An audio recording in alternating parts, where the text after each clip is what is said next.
talk about the changes with Ohio cannabis laws, with Ohio SB 56. Tell people is that we are stronger together. I know there's a lot of conversation of this isn't fair or that they weren't allowed to change. Well, guess what? Those people live amongst us.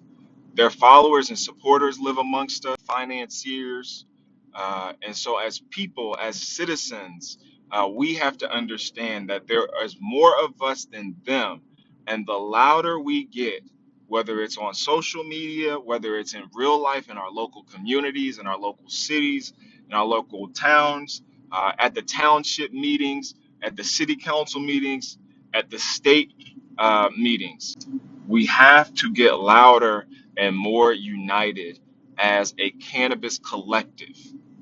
And so I know everybody has different agendas. Everybody uses cannabis for a different reason. Some people are fine with their edibles, but they hate the way cannabis smells. Some people just got here yesterday and are trying to tell people that have been consuming cannabis illegally, illicitly for the last however many decades, how to live our lives, how cannabis should be treated, right? Cannabis folks, for the most part, have always been very respectful people.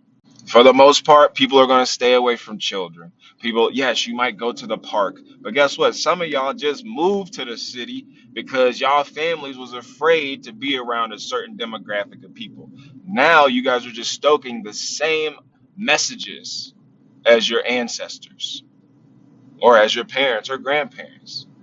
That's was the whole reason cannabis was criminalized and people that used it were criminalized in the first place because it brought people outside, it brought people closer together, got people out in nature.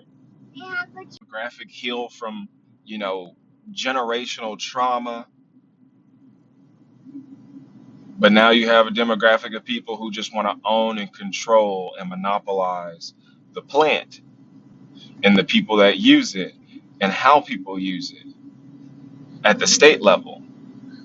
And so as cannabis consumers, as cannabis enthusiasts, it's not good enough to just consume or be an enthusiast.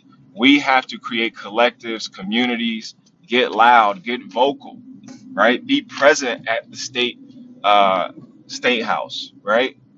We have to show them that we're not just lazy stoners, right? Because I know people ain't lazy; they're doing a whole bunch of stuff.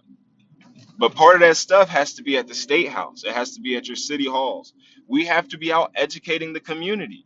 Right now that it is legal, you have a whole demographic of people who've always ran away from it, right? You had people that told the cops about it. Now it's legal. We should be actually